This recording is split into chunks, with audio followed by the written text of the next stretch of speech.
Hey guys, അപ്പോൾ ദാ പതിവ് പോലെ നമ്മളത് രാവിലെ കിച്ചണിലോട്ട് ഇറങ്ങിയിട്ടുണ്ട്. അപ്പോൾ ചായ ഉണ്ടാക്കി മക്കൾ മദ്രസയിലോട്ടൊക്കെ വിട്ടു. പത്തിരിക്ക് ചപ്പാത്തിക്ക് പൊടി എടുത്തപ്പോൾ അതിൽ പത്തിരിപ്പൊടി കട്ട പിടിച്ചതാ തോന്നുന്നുണ്ട് കേട്ടോ. എന്തായാലും അതെടുത്ത് ഒഴിവാക്കിയതിന് ശേഷം ചപ്പാത്തിക്ക് പരത്തി ചപ്പാത്തിയൊക്കെ ചുട്ടെടുത്തിട്ടോ. ചപ്പാത്തിക്ക് ഇന്നലെ ഉണ്ടാക്കിയ ബീഫിൻ്റെ കറി ഉണ്ട്, അപ്പോൾ അതുകൊണ്ടിട്ടാണ് ചപ്പാത്തി ഉണ്ടാക്കാമെന്ന് വിചാരിച്ചത്. കാരണം ബീഫിൻ്റെ കറിയും ചപ്പാത്തിയൊക്കെ ടേസ്റ്റ് അല്ലേ. അങ്ങനെ ബീഫിൻ്റെ കറിയൊക്കെ വെച്ചു. ഞങ്ങളിതാ നിൽക്കൊക്കെ ലീവാട്ടോ. അപ്പോൾ ഇന്ന് നമുക്ക് ഗ്യാസ് തീർന്നിട്ടുണ്ട്. ഒന്നാം തീയതി തീർന്നിക്കണം. അപ്പം കുക്കാർക്ക് ഇവിടെ നിറച്ച് കൊണ്ടുവച്ചാൽ ഒരു സമാധാനമുള്ളൂ.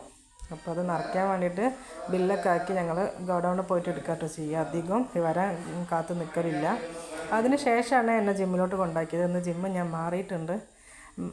ഞാൻ പോയിരുന്ന ജിമ്മിൻ്റെ അടുത്തുനിന്ന് ഇപ്പം ഞാൻ വേറൊരു ജിമ്മിലോട്ട് മാറി. അപ്പം ഇന്നവിടെ അഡ്മിഷൻ എടുക്കാൻ പോകണമുണ്ടേനു. അപ്പം ഗ്യാസ് എടുക്കാൻ വേണ്ടിയിട്ട് പോകുന്നതിൻ്റെ മുന്നേ തന്നെ എന്നെ ജിമ്മിലാക്കി. ഇക്കാക്ക പിന്നെ ഗ്യാസ് എടുക്കാനൊക്കെ പോയി. പിന്നെ ഞാൻ വിളിച്ചാണ് ഷോട്ടിനെ കൂട്ടാൻ വേണ്ടിയിട്ട് തിരിച്ചു വന്നത്. അങ്ങനെ വരുന്ന വഴിക്ക് ഇക്കാക്ക് താടി നന്നാക്കണം എന്ന് പറഞ്ഞു. അങ്ങനെ താടി നന്നാക്കണം നടന്നിട്ടില്ലെങ്കിലും ചായയോടെ കഴിഞ്ഞിട്ടോ. കാരണം അവിടെ ഷോപ്പ് അടിച്ചിട്ടുണ്ടായിരുന്നു. അപ്പോൾ ഞാൻ പറഞ്ഞു ഇന്നായിക്കോട്ടെ ചായ വേണമെന്നുണ്ടെങ്കിൽ ചായ കുടിച്ചു. എന്തായാലും പോയതല്ലേ, ജിമ്മ് സ്റ്റാർട്ട് ചെയ്തതല്ലേ, ഒരു ചായയിൽ തുടങ്ങാമെന്ന് വിചാരിച്ച് വീട്ടിൽ വന്ന് മീനും പൊരിച്ച് ചോറൊക്കെ എടുത്ത് തിളപ്പിച്ച് ഊറ്റി ഇക്കാക്കത് അടുക്കളയിൽ വന്ന് ഇങ്ങനെ നോക്കിക്കുന്നുണ്ട് കേട്ടോ. ഇന്ന് പ്രത്യേകിച്ചൊന്നുമില്ല, കറിയൊക്കെ ഇന്നലത്തെ ഉള്ളതുകൊണ്ട് തന്നെ കുറേ വീഡിയോസ് എടുക്കാനൊന്നും ഇല്ലായിരുന്നു.